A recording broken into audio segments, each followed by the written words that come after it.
जय हिंद दोस्तों। आज 23 मार्च है जो कि शहीद दिवस है। भगत सिंह, राजगुरु, सुखदेव को आज के दिन फांसी की सज़ा हुई थी। तो सभी शहीदों को सत सत नमन। 2 लाइन से सुनिएगा कि लिख रहा हूँ मैं अंजाम जिसका कल आगाज़ आएगा। मेरे लहू का हर एक कतरा इंकलाब लाएगा। मैं रहूँ या ना रहूँ पर ये वादा है मेरा तुमसे कि मेरे बाद वतन पर मरने वालों का सैलाब आएगा। चलिए दोस्तों, क्लास को शुरू करते हैं। क्लास को शुरू करने से पहले संस्कृत ग्रामर के बारे में कुछ हमारे रचनाकार हैं उनके बारे में जान लेते हैं। सबसे पहले संस्कृत व्याकरण का आधार ग्रंथ है जो अष्टाध्यायी है। हमारा आधार ग्रंथ अष्टाध्यायी माना गया है। अष्टाध्यायी में कुल 8 अध्याय हैं और 8 अध्याय में 4-4 पाद हैं। कुल मिला के 32 पाद हैं। अष्टाध्यायी महर्षि पाणिनि की रचना है। पाणिनि के पिता का नाम पड़िन तथा माता का नाम दाक्षी था। पाणिनि का जन्म पड़ देश के सालातुर गांव में हुआ था। पाणिनि के गुरु का नाम वर्ष या उपवर्ष भी कह देते हैं कुछ लोग। अष्टाध्यायी में लगभग 4000 सूत्र वर्णित हैं। कहीं कहीं पर 4000 में 4 कम, लगभग 3996, या कहीं कहीं पर 3976 दिया रहता है। तो लगभग हम लोग इसको 4000 मान लेते हैं। अष्टाध्यायी पर आधारित ग्रंथ आपका लघु सिद्धांत कौमुदी है और लघु सिद्धांत कौमुदी, मध्य सिद्धांत कौमुदी, सा सिद्धांत कौमुदी, ये तीनों रचनाएं आपकी वर्धराचार्य जी की हैं। आगे क्या कह रहा है? वर्धराचार्य के गुरु आपके भट्टो जो दीक्षित हैं और भट्टो दीक्षित की रचना आपकी सिद्धांत कौमुदी काफ़ी प्रसिद्ध मानी जाती है। आगे आते हैं हमारे महर्षि पाणिनि जी। महर्षि पाणिनि भगवान शंकर के बहुत बड़े उपासक थे, इसलिए उन्हें सौभिकी कहा गया है। महर्षि पाणिनि ने संस्कृत व्याकरण बनाने की इच्छा से घोर तपस्या करके भगवान शिव को प्रसन्न किया। जब भगवान शिव प्रसन्न हुए तो भगवान शिव नृत्य करते हुए अपने डमरू का वादन किए और डमरू को पहले 9 बार और फिर 5 बार बजाए, जिससे इन माहेश्वर सूत्रों की उत्पत्ति हुई। तो चलिए हम एक एक श्लोक सुनाते हैं, हमारे साथ साथ दोहराइएगा आप भी। क्या कह रहा है? नृत्तावसाने नटराज राजो ननाद ढक्कम नव पंचवारम ऊर्धर्तु कामः सनकादिसिद्धान् एतद्विमर्शे शिवसूत्र जालम। तो क्या कह रहे हैं? नटराज भगवान शिव नृत्य करते हुए, अवसान करते हुए सनकादिशान सिद्धों के उद्धार की कामना से 14 बार डमरू बजाया, जिसमें 14 माहेश्वर सूत्रों की प्राप्ति हुई है। आगे हमारे एक रचनाकार हैं महर्षि कात्यायन। महर्षि कात्यायन को ही वररुचि कहा जाता है। वररुचि इन्हीं को कहा जाता है और अष्टाध्यायी सूत्रों पर इन्होंने वार्तिक लिखा था, इसीलिए इन्हें वार्तिककार भी कहा जाता है। वार्तिककार और वररुचि दोनों कहा जाता है। एक हमारे महर्षि हैं महर्षि पतंजलि। महर्षि पतंजलि ने 4000 सूत्रों की रचना की थी, इसीलिए इन्हें महाभाष्य कहा जाता है। संस्कृत में त्रिमुनि की संज्ञा दी गई है आपके महर्षि पाणिनि, महर्षि कात्यायन और महर्षि पतंजलि को, इन तीनों को त्रिमुनि की संज्ञा दी गई है। चलिए अब माहेश्वर सूत्र के बारे में हम लोग विस्तार से समझते हैं। माहेश्वर सूत्र, माहेश्वर सूत्र क्यों कहा जाता है? देखिए, ये सूत्र हमारे 14 सूत्र हैं, कुल मिला के 14 सूत्र हैं। कौन कौन से हैं? आई उण ऋलिक, ये सब सूत्र हैं, आगे हम पढ़ के बताएंगे। तो इन्हीं 14 सूत्रों के आधार पर इन्हें चतुर्दश सूत्र कहा जाता है। ये सूत्र जो है हमारे, इन्हीं सूत्रों से प्रत्याहार बनाया जाता है, इसीलिए इन्हें प्रत्याहार सूत्र भी कहा जाता है। और भगवान शिव हैं, ये अपने डमरू से नृत्य करते हुए इन सूत्रों को उपलब्धि दिए थे, इसलिए इन्हें डमरू सूत्र या शिव सूत्र भी कहा जाता है। और लास्ट में आपका है, इन्हीं सूत्रों से हमें संस्कृत वर्णमाला की भी प्राप्त हुई है, इसीलिए इन्हें हम वर्ण समान सूत्र कहते हैं। तो चलिए एक बार इन 14 सूत्रों का उच्चारण करते हैं। मेरे साथ साथ आप भी उच्चारण करिएगा और इनको बिल्कुल रट लीजिएगा, बहुत इंपॉर्टेंट है आपके लिए, संस्कृत ग्रामर के लिए। कह रहा है, आयोड़ रिलिक ए ओंग ए औच है वरट लड़ अमंगड़ नम झभई घड़ दस जब गड़ दस खफ छठत चटतो कपय सर सर हल। तो ये 14 सूत्र हैं आपके, इनको बिल्कुल रट लीजिएगा, रोज एक बार उच्चारण करिएगा, इससे पूरी तरह से आपके दिमाग में सेट हो जाएंगे। सूत्रों के बारे में समझ लेते हैं। पहले से चौथा तक स्वर होते हैं, मतलब अयोड़ रिलिक एओंग एओच, यहाँ तक आपके स्वर बोले जाते हैं। इसके बाद इन सूत्रों में देखा जाए तो हलंत वर्ण अड़ा 2 बार आया है पूरे 14 सूत्रों में। बिना हलंत वाला वर्ण हा भी 2 बार आया है। हलंत वर्णों को इत वर्ण कहा जाता है। इत वर्णों की हलंतम सूत्र से इत संज्ञा हो जाती है। आगे हम संज्ञा को कवर करेंगे, वहाँ पे आपको ये बात क्लियर करेंगे। और इत संज्ञक वर्णों का तस्य लोपः सूत्र से लोप हो जाता है। ये टॉपिक हम संज्ञा में कवर करेंगे। हलंत हमेशा व्यंजन वर्णों में लगाया जाता है, स्वर वर्णों में हलंत नहीं लगाया जाता है। ये बात बिल्कुल याद रखिएगा आप कि हलंत हमेशा व्यंजन वर्णों में लगता है, कभी भी स्वर वर्णों में व्यंजन नहीं लगता है, क्योंकि स्वर वर्ण अपने में पूरी तरह से पूर्ण होता है और व्यंजन वर्ण हमेशा अधूरा होता है। माहेश्वर सूत्र में इत वर्णों की संख्या आपकी 14 संख्या है। अगला टॉपिक शुरू करते हैं हम, प्रत्याहार। प्रत्याहार सूत्र है आदिरंतेन सहेता। इसका मतलब क्या है, अंत इति, अंत इत वर्ण के साथ, अंत और इति, अंत इति वर्ण के साथ जो आदि वर्ण, आदि वर्ण वह मध्यगामी सभी वर्णों का बोधक होता है और स्वयं का भी बोधक होता है। जैसे उदाहरण समझ लेते हैं, अड़, अड़ का मतलब आ ई उ, मतलब आ ई उ ड़, इसमें हलंत वर्ण अड़ा है तो अड़ा को हटा देंगे, आ ई उ, ये हमारे 3 वर्ण हैं, ये अड़ प्रत्याहार के वर्ण हो जाएंगे। 3 वर्ण, मतलब अड़ प्रत्याहार में आपके 3 वर्ण आएंगे, आ ई उ। इसी तरह हमारा अक प्रत्याहार है, अक प्रत्याहार में आ ई उ री री। जैसे सूत्र है हमारा आ ई उड़ री री क, मतलब 2 सूत्रों के अंदर ये अक प्रत्याहार आएगा। फिर अगला है अच। अच में कौन कौन से वर्ण आएंगे, आ ई उ री री ई ओ ऐ औ, ये आपका अच वर्ण के अंदर आ जाएंगे। इसके बाद आएगा अच, अट। अट में आपके 13 वर्ण आएंगे। चलिए मैं अट आपको अच्छी तरह से समझा देता हूँ सूत्र की सहायता से। देखिएगा सूत्र आपके सामने है, बहुत अच्छी तरह से समझ पाएंगे आप। क्या कह रहा है, अट। तो सबसे पहले हमारा इसमें आ जाएगा आपका आ, देखिए आयुण पहला सूत्र है ना, आ ई उ, मतलब आयुण से 3 वर्ड आ गए।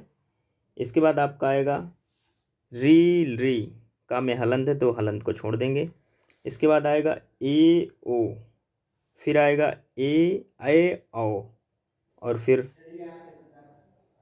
हा या वा रा, और लास्ट में टा है तो टा हलंत है, छोड़ देंगे। तो ये आपका अट हो गया, यहाँ तक आपका कंप्लीट हो गया। यहाँ तक आपके 13 वर्ण हो गए हैं। नेक्स्ट है आपका अड़, आ ई उ ऋषि री ए ओ ऐ औ हा या वा रा ला, कुल मिलाकर ये 14 वर्ण हो गए हैं। इस तरह से बात करें हम तो माहेश्वर सूत्र में इत संज्ञक वर्णों की संख्या 14 मानी गई है। माहेश्वर सूत्र में विद्यमान व्यंजन में लगा हुआ या केवल उच्चारण है। माहेश्वर सूत्र में हा व्यंजन भी 2 बार आया है। माहेश्वर सूत्र में अड़ा हलंत वर्ड है ये भी आपका 2 बार आया है। माहेश्वर सूत्र के पहले से चौथे सूत्रों में समस्त स्वर मतलब आयुड़ रिलिक एवं अयोच यहाँ तक आपका सभी सुरों मतलब स्वरों का वर्णन यानी कि अच प्रत्याहार के अंतर्गत ये आते हैं। आ ई उ री ली ए औ ये 9 वर्ड आपके अच प्रत्याहार के अंतर्गत आते हैं। अगला है हल प्रत्याहार। हल प्रत्याहार के अंतर्गत आपके समस्त व्यंजन आते हैं। जितने भी व्यंजन हैं संस्कृत में ये सब हल प्रत्याहार के अंतर्गत आते हैं। कौन कौन से हैं? हा, या, वा, रा, ला, ञ, म, ड, ड़, न, झ, भ, घ, ढ, ध, ज, ब, ग, ड, द, ख, फ, छ, ठ, थ, च, ट, त, क, प, स, ख, स, ह ये सारे आपके हल वर्ड के अंतर्गत आते हैं, हल प्रत्याहार के अंतर्गत आते हैं। और हल प्रत्याहार के अंतर्गत आपके समस्त व्यंजन आते हैं। एक लाइन में और समझिएगा, जो आपका अल प्रत्याहार है, अल प्रत्याहार के अंतर्गत आपके समस्त स्वर और समस्त व्यंजन दोनों आ जाते हैं। कुल मिला के इसमें पूरे 14 सूत्र आ जाते हैं अल प्रत्याहार के अंतर्गत। इसमें सारे स्वर और सारे व्यंजन पूरी तरह से आ जाते हैं। आगे हम समझेंगे प्रत्याहार बनाने के कुछ नियम हैं, उनको हम समझेंगे। तो प्रत्याहार बनाते समय सबसे पहले हमें जो प्रत्याहार बनाना है उसके दोनों वर्णों को माहेश्वर सूत्र में मिलाते हैं। माहेश्वर सूत्र इसीलिए याद करना आपके लिए बहुत ज़रूरी है, क्योंकि माहेश्वर सूत्र याद नहीं होंगे आपको तो प्रत्याहार बनाने में बहुत कठिनाई होगी। तो दोनों वर्णों को माहेश्वर सूत्र में मिलाते हैं, फिर उन दोनों वर्णों के बीच में जो भी वर्ण आते हैं उन सभी को लिख लिया जाता है, केवल हलंत वर्णों को छोड़ के। हलंत वर्णों को छोड़ के सबको लिख दिया जाता है। उदाहरण की सहायता से हम समझाते हैं आपको। जैसे आपका अच प्रत्याहार है, तो अच प्रत्याहार में आपका आ और चा को माहेश्वर सूत्र में मिलाने पर पहले सूत्र का पहला आ और चौथे सूत्र का अंतिम चा वर्ण प्राप्त होते हैं। जैसे आ, आई आ से स्टार्ट हुआ, इसके बाद रिक, ए औंग, ए औ चा हमको मिल गया। कुल मिला के 4 सूत्र हैं। तो 4 सूत्रों के अंतर्गत कौन कौन से वर्ड आएंगे? आ, ई, उ, ऋषि, ली, ए, ओ, ऐ, औ, जिसमें कि हमारे हलंत वर्ण जो हैं ड, क, ग, च इनको छोड़ दिया गया है। तो इस तरह से हम लोग प्रत्याहार को खोजेंगे। तो सबसे पहले हमको माहेश्वर सूत्र बहुत अच्छी तरह से याद करना होगा। कुछ प्रमुख प्रत्याहार हैं, उनको समझ लीजिए। जैसे आपका आता है अड़ प्रत्याहार। अड़ प्रत्याहार में आ, ई, उ, ड़ आ गया। ड़ आपका हड़ंत है तो हड़ा को छोड़ देंगे, बाकी 3 वर्ड आपके अड़ प्रत्याहार के अंतर आ जाएंगे। फिर आएगा आपका अक। अक में आपके 5 वर्ड आते हैं, आ, ई, उ, री, ऋषि। इसके बाद आप आता है अच। अच में आपके 9 वर्ड आते हैं। ऐसे अट आता है, अट में आपके 13 वर्ड आते हैं। अड़ में आपके 14 वर्ड आते हैं। इसके बाद आता है आय। आय के अंतर्गत जैसे देख लेते हैं आयुड़, रिलिक, एओंग और आपका एवच, फिर है वरट जो है या। तो यहाँ से स्टार्ट होगा आपका आयुड़, आ, ई, उ, ऋषि, री, ए, ओ, ऐ, औ, हा। इसके बाद यह आ गया, यहाँ से छोड़ देंगे। कुल मिला के 10 वर्ड ये हो गए। इसके बाद आपका आता है इक। इक में ई, उ, ऋषि और ली 4 वर्ड हो गए। इसके बाद आता है इंग प्रत्याहार। इंग प्रत्याहार के अंतर्गत 2 ए, ओंग। इसके बाद आपका आता है अयोच। अयोच के अंतर्गत 4 वर्ड आ जाते हैं। ऐच आता है, ऐच के अंतर्गत ए और औ आते हैं, 2 ही वर्ड आते हैं। फिर आपका आता है हल। हल के अंतर्गत आता है वरट, ल, है वरट, लड़, तो ला आ गया यहाँ पे हल, तो 4 वर्ण आएंगे आपके यहाँ पे।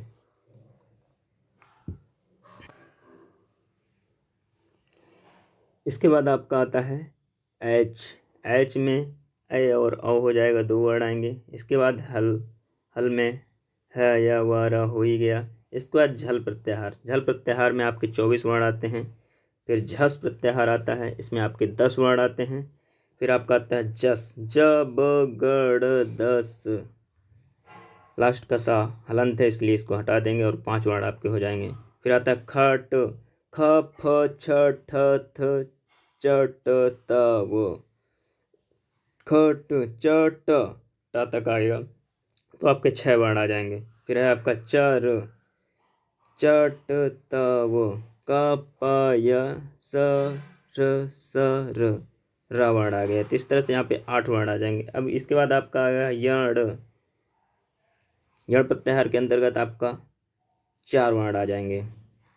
इसी तरह यल के अंतर्गत ये 3 वर्ण आ जाएंगे। इसके बाद लास्ट आपका वल प्रत्याहार, इसके अंतर्गत आपके 32 वर्ण आते हैं। इसी तरह से आप लोग प्रत्याहार की प्रैक्टिस करेंगे अपने से। जहाँ भी कोई समस्या आई तो आप हमसे संपर्क कर सकते हैं। इसी तरह से प्रत्याहार अगर आपको अच्छे से समझना है तो सबसे पहले आपको महेश्वर सूत्रों को बहुत अच्छे ढंग से याद करना होगा। इसके बाद उनको समझना होगा। जैसे ही आप महेश्वर सूत्र अच्छी तरह से समझ जाएंगे तो प्रत्याहार आपको जो बहुत कठिन लगा बहुत आसान हो जाएगा।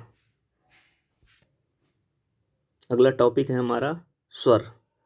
स्वर समझने से पहले हम थोड़ा सा वर्ण और अक्षर के बारे में समझ लेते हैं। वर्ण और अक्षर क्या होते हैं? हम मुख से जिन ध्वनियों का उच्चारण करते हैं उन्हें वर्ण या अक्षर कहते हैं।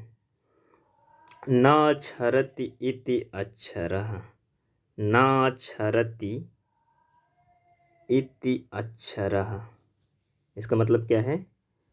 ऐसा अक्षर शब्द जिसकी व्युत्पत्ति अर्थात जिसका क्षरण या विनाश ना हो, जिसका क्षरण या विनाश ना हो वो अक्षर कहे जाते हैं। जैसे आ, ई, उ, का, खा, गा आदि।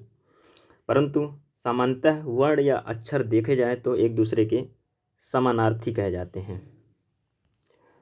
आगे क्या है? वर्ण आपके 2 प्रकार के होते हैं। पहला वर्ण होता है स्वर और दूसरा होता है व्यंजन। अब स्वर और व्यंजन के बारे में हम लोग पढ़ेंगे। तो टॉपिक स्टार्ट करते हैं। स्वर। स्वर को समझने के लिए एक सूत्र है, स्वयं राजन्ते इति स्वराः। कहने का मतलब है कि स्वर वे ध्वनियाँ हैं जिनके उच्चारण के लिए किसी अन्य वर्ण की आवश्यकता नहीं होती। मतलब स्वर अपने में पूरी तरह से पूर्ण वर्ण माने जाते हैं। जैसे कि आपका आ वर्ण है, आ के उच्चारण स्थान में किसी स्वर या व्यंजन की कोई सहायता नहीं लेनी पड़ रही है। आ एक स्वर है। इस प्रकार आ, ई, उ, ऋषि, री, ए, ओ, ऐ, औ ये सभी आपके स्वर के अंतर्गत आते हैं। अगले सूत्र की सहायता से समझेंगे। एक मात्रो भवेत् ह्रस्वो, द्विमात्रो भवेत्, द्विमात्रो दीर्घ उच्यते, त्रिमात्रस्तु प्लुतो, ज्ञेयो व्यंजनम चार्धमात्रिकम।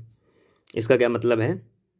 इसका मतलब ये है कि एक मात्रो भवेत् मतलब एक सूत्र से एक मात्रिक जो है यहाँ पे आपका ह्रस्व स्वर होगा। और दूसरा है आपका द्विमात्रिक, द्विमात्रिक में आपका दीर्घ स्वर होगा। इसके बाद है त्रिमात्रस्तु प्लुतो मतलब यहाँ पे आपका प्लुत स्वर होगा। व्यंजनम चार्धमात्रिक, 4 मात्रिक हैं तो वहाँ पे आपका फिर व्यंजन हो जाएगा। इस सारणी की सहायता से समझेंगे कि एक मात्रिक स्वर जो होते हैं अनुनासिक आ, ई, उ, री ये सब ह्रस्व स्वर के अंतर्गत आते हैं। इसके बाद द्विमात्रिक जो होते हैं आपके, इनकी 2 मात्राएं होती हैं, दीर्घ स्वर कहे जाते हैं। इसमें आपका आता है आ, ई, उ यानी सारे दीर्घ वर्ण आ जाते हैं। इसके बाद आपका आता है त्रिमात्रिक, त्रिमात्रिक में आपके प्लुत स्वर आ जाते हैं। और लास्ट में आपका आता है व्यंजन अर्धमात्रिक, इनको कहा जाता है मतलब जिसमें हलंत लगा होता है नीचे, जैसे ता, इसको आप अर्धमात्रिक कहते हैं। मात्रा काल क्या होता है? पलक झपकने के समय को एक मात्रा काल का, जैसे पलक झपकते ही कुछ बोल दिया गया उसको एक मात्रा काल कहा जाएगा। मुख और नासिका से बोला गया वर्ड आपका अनुनासिक होता है। केवल मुख से जो निकले उसे अनुनासिक कहते हैं। आप सारणी में समझिएगा। ऐसे एक आपका री वर्ड है। री वर्ड में आपके 12 हैं, इसमें 6 ह्रस्व हैं, 6 प्लुत हैं। ऐसे ही ए ओ ऐ औ, इसमें ह्रस्व दीर्घ प्लुत। ह्रस्व आपके नहीं है, 6 दीर्घ और 6 प्लुत वर्ड हैं इसमें। प्रत्येक वर्णानाम अष्टादश भेदा, प्रत्येक वर्ण के 10 भेद। ली वर्णस्य द्वादश तस्य दीर्घाभावत एचामपि द्वादश तेषाम ह्रस्वाभावत।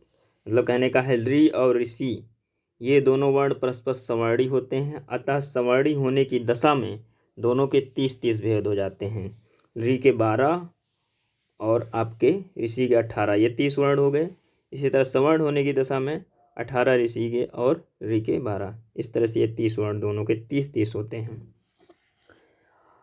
मूल स्वर किन्हें कहा जाता है? आ ई उ ऋषि री, ये आपके मूल स्वर के अंतर्गत आते हैं। संयुक्त स्वर के अंतर्गत ए ओ ऐ औ आते हैं। कुल मिला के 4 आपके संयुक्त स्वर कहे जाते हैं और मूल स्वर आपके 5 हैं। स्वरों की टोटल संख्या आपकी संस्कृत व्याकरण में 9 मानी गई है, जो कि अच प्रत्याहार के अंतर्गत आ जाते हैं। संयुक्त स्वरों को ही आपका मिश्रित स्वर भी कहा जाते हैं। मिश्रित स्वर ही संयुक्त स्वर होते हैं। अगला टॉपिक हम लोग स्टार्ट करते हैं व्यंजन। सूत्र की सहायता से समझते हैं। स्वरेण सह उच्चारितम वर्ण व्यंजनम कथ्यते। कहने का मतलब है कि जिन वर्णों को स्वर की सहायता से बोला जाता है उसे व्यंजन कहते हैं। मतलब अगर व्यंजन आपको समझना है तो व्यंजन वो वर्ड होते हैं जो स्वतंत्र रूप से नहीं बोले जा सकते हैं। व्यंजन को बोलने के लिए हमें स्वर की सहायता लेनी पड़ेगी।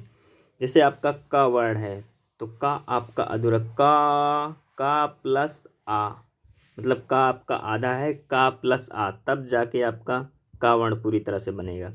जैसे आपका ग वर्ण है, ग प्लस आ, तो इस तरह से आपका ग वर्ण बनेगा। कुल मिला के व्यंजन जो हैं आपके स्वतंत्र रूप से नहीं बोले जा सकते हैं। इनको बोलने के लिए आपको स्वर की सहायता लेनी पड़ेगी। व्यंजन आपके 3 प्रकार के होते हैं। संस्कृत ग्रामर में व्यंजन 3 प्रकार के माने गए हैं, जो कि माहेश्वर सूत्र में गिने गए हैं। कौन कौन से हैं? स्पर्श व्यंजन, अंतस्थ व्यंजन और ऊष्म व्यंजन। लेकिन एक कहीं कहीं पे चौथा प्रकार भी संयुक्त व्यंजन के रूप में माना जाता है, जो कि माहेश्वर सूत्र में आपके नहीं देखा गया है। तो चलिए हम इन व्यंजनों को समझते हैं एक एक करके। पहला व्यंजन समझेंगे स्पर्श व्यंजन। स्पर्श व्यंजन कादयो मावसानाह स्पर्शा, मतलब आपके का से लेकर माँ तक, का वर्ग से लेकर माँ वर्ग तक आपके जो है 25 स्पर्श व्यंजन होते हैं।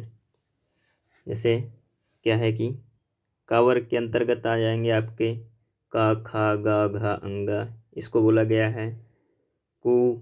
इसके बाद चा वर्ग, टा वर्ग, ता वर्ग, पा वर्ग। तो इसमें एक कहा गया है कु चू टू तू पू, ये आपके समझने के लिए है। कु चू टू तू पू एते उदितः, उदित शब्द आया है। उदित का मतलब क्या है? इन्हीं 5 वर्णों को नाम दिया गया है आपका उदित का।